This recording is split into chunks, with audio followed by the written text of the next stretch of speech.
Okay, I want to talk about our research, which is effectively looking at the disconnect between town centre revitalisation and the reality of how people actually use our centres today. This is work I'm doing with the Institute of Place Management, with Kathy Parker, who some of you might have met today, Simon Quinn, and a team of researchers here at Manchester Metropolitan University. I've come a long way today, all the way from the 6th floor of this building, so bear with me. I'm going to start looking at, it's not all about retail, but trends in retail are interesting to look at because it's one of the main reasons why people go to centres. And we kind of imagine high streets like this, very nostalgic versions of them. There's not many cars, lots of independent shops. But the point is here is that high streets and town centres, and retail in particular, is a highly dynamic sector. Store formats, technologies, it's always in a state of transition. But there's certain recent structural changes, which means a lot of our town centres look more like this. High vacancy rates, not well used. So, what is the case? Well, this is a percentage of retail spend in town centres. Since 2000, it's declined from about 50 to below 40%. We're spending our money elsewhere, and this drop in spend reflects a drop in footfall in many locations. There's lots of complex causes, and we can talk about that later. There's a couple of factors. We like driving in the UK, and as we drive more, what we notice over the last 2000 to 2011, out-of-town retail space increased by 50 million square feet, and town centre retail space declined by 46 million square feet. The other issue with the UK is that we love internet shopping. We're the best in the world at it, believe it or not. Centre for Retail Research recently is saying retail online spend in the UK is increasing 10% per annum. So this is leading many people to think this is the decline of the town centre. This is the decline of our high streets. And it's kind of, these things are self-fulfilling, you know. We're not going to drive into the town centre because there's lots of other drivers and it's difficult to park and there's congestion, so we go out of town. Or we're so fed up with our experience in store, we just prefer, it's more convenient just to get on your phone. Many of my students in lectures, I know they're shopping. Some of you are doing it now. So, and there's another key trend which you may or may not notice. This is the Sainsbury's local. It's 250 metres from my office here on Oxford Road, along with 4 Spars, 2 Tesco Expresses, 3 budget convenience retailers and 1 other Sainsbury's, all within walking distance of my office. People are less likely to do the big shop. They're shopping smaller, but often and more frequently, perhaps on their way home to the train station or whatever. Centre for Retail Research also estimates, well, between 2007 and 2014, we lost 315 medium to large retailers went bust, 26,000 units shut down. So what we've got on many of our centres now is a particular problem of large vacant stores. What should we do with this? Do we repurpose? Do we turn it into offices? Do we turn it into residential? Is there simply too much retail space in our centres? Also, what we're witnessing is a restructuring of retail businesses. Major retailers are rationalising their property portfolios. They're shutting down smaller suburban stores and opening up big boxes in the centre of Manchester and Birmingham. And this is leading us to question the role of many of our medium-sized centres. We've done some analysis of 10 years of footfall data. I'll come back to that. But what this shows, we'd expect, you know, a retail hierarchy here, but smaller centres are outperforming some of our larger centres. We're seeing a concentration of footfall in our biggest cities, but that's only 75 locations. Whereas smaller locations which offer convenience and leisure are doing very well, thank you very much. So when people say, oh, the death of the high street, I'm telling them which high street. There's a geography to it here. So, despite all this, we've had multiple reports from different professional bodies, and we've had Portus, and we've had research into this, And every year we see the same headlines, death of the high street. Despite all this academic research and policy, nothing seems to be effective.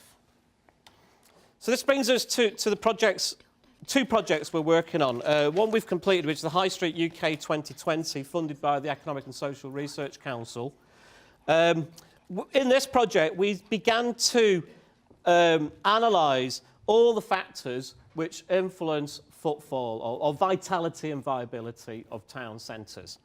And the second project, which is funded by the Technology Strategy Board, is to scale this up, to build a decision-making tool for place-based stakeholders, to make, guess what, evidence-based decisions. So, I'll come back to those. What does the footfall tell us? Well, it tells us lots of things. It's a standard measure. It's a measure we've always used. I've spoke to some people today. In the past, we've had students in the town centre with a clicker going like that. Unfortunately, we can't use the students 24 hours a day. I'd like to, but they get fed up. You have to feed them occasionally. So we're working in partnership with Springboard, the footfall providers. They have cameras in town centres. They're monitoring footfall 24 hours a day. They've given us 10 years of data to analyse across 105 UK towns and cities. It's actually 10 years of footfall, and it's by the hour. It's a big data set. It doesn't fit on your laptop. We're working with Cardiff University to analyse it. We've counted 1.5 billion people, pedestrian movements across the 100 centres. Hopefully it's not the same guy on a moped. And we can look at this data annually, monthly, weekly, daily and hourly. How do we stand to why are we doing this? Well, presence of people in a town centre is a simple measure of how attractive that centre is. The more people there are, the more attractive it is. And it's a raw count. It's not based on a hypothesis or an assumption. It's actually based on aggregate totals, absolute numbers of people in each of those locations at a given hour. And it's fairly accurate as well, 96.3% accurate. And it's also a live data set. It's counting still, and we're adding to the data set all the time. So for our first project, we reviewed every single study on viability and vitality that's ever been done. It took a long time, and we identified 201 factors. Easy, job done, let's go to it. But there's a problem. No one's actually ranked or prioritised these factors. And this is just a simple contents analysis. You'd think there's no need for landscape, we just need to sort out the car parking, and that's the solution, if you believe academic research. But that's obviously, I'm not saying that's not important, but how do we make sense of this in a meaningful way for local decision makers to make informed decisions? So we began to rank and prioritise these factors. So we built a huge complicated model just to make it easy for you, engaging with a panel of experts, but also working with 10 local centres. We're trying to get this disconnect between academic theory, strategy and operation, bringing these different stakeholders together. It's what the Institute of Place Management does. We work on a model of engaged scholarship. So we ranked all these factors against how much control a location should have over a factor, against how much does that factor affect footfall. There's a lot of factors in the bottom corner there. It doesn't really matter who's in government. People still need to go and buy milk. We might need to make it ourselves if austerity continues, but we've got a set of factors there which, to be honest, a town can't control and isn't going to affect footfall in your location. So why worry about it? Forget it.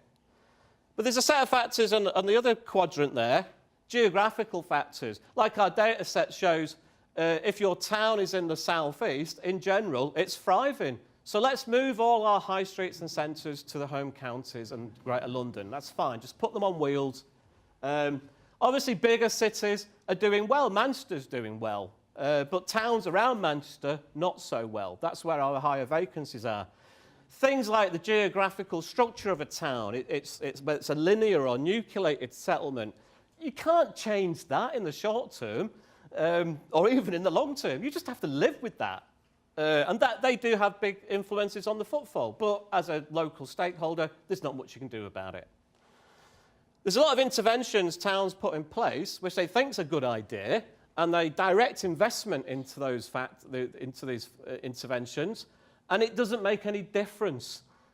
They're not worth it. Which brings us to the final quadrant.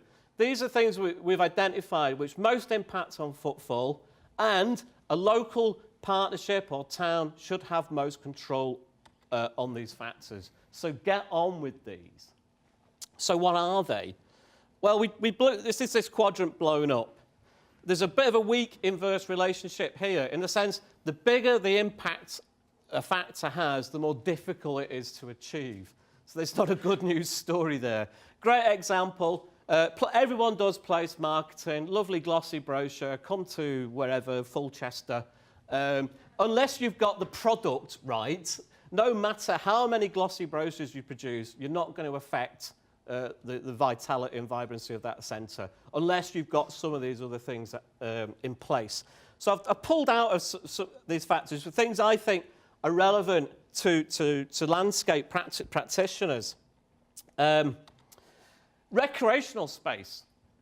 I mean, the good news is there's lots of factors in our top 50 which we think have a big impact on footfall. Recreational space, we're defining that as open space, public space, areas to relax, and therefore satisfy a social need. You can see it's something towns and partnerships should be able to control. They have a perception they can control it, but the relative impact on footfall is quite weak. It's still important, but not the main reason why people might come into a town centre. They probably go elsewhere for that kind of service. Appearance. We define this as visual appearance, cleanliness, including buildings appearance, lighting. Is the centre appealing to people who might use that centre? On a very basic level, and we've researched to prove this, litter. Clean the litter up. Do that, and people will feel more positive about your town and more likely to come back to it. It's not rocket science, but we've got evidence base to show what the impact might be. And that would then extend to the general appearance of that town centre, of that centre. So, another factor, and I'm discussing this with a couple of people today, walkability. The people who live within walking distance of the centre are the people who are most likely to use that centre 2 or 3 times a week.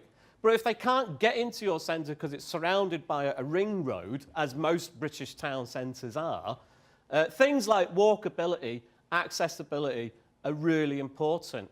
And it's not just a question of building routes and pathways. They have to offer pleasurable experiences, so to encourage people to use them so they feel comfortable and safe using those routes into and out of the town centre. So that's another... 2 minutes. 2 minutes, OK. The issue there is that we're moving down the scale. It's more difficult to achieve. It needs more capital, infrastructure and development. And attractiveness, all these factors put together contribute to the attractiveness of the town. If some towns have wonderful natural land resources, they are accessible, they're walkable. Sometimes towns don't have those advantages, and to get there requires major infrastructure and capital investment, so it's more difficult to achieve. So we're beginning to rethink policy. We're beginning to work with towns and rewrite their town centre action plans based on this evidence. We don't prescribe a model. We have to work with the towns because the mix of factors might be have to be determined through local knowledge. We're not consultants. We don't walk in with a off-the-peg solution. We do some commission work. For example, we work for the National Association of British Markets Authorities. We ran that analysis through the temporary use activation of space. A well-run market which is accessible, right kind of services, will boost your weekly footfall by up to 27%.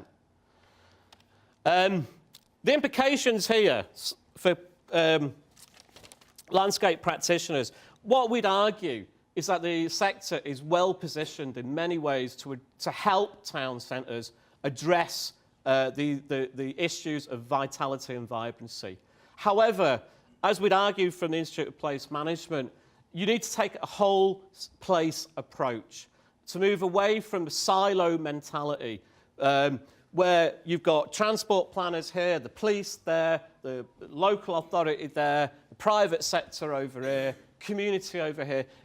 Broad-based stakeholders need to be involved in place management, and I'd include landscape practitioners as a vital component of those place-based partnerships.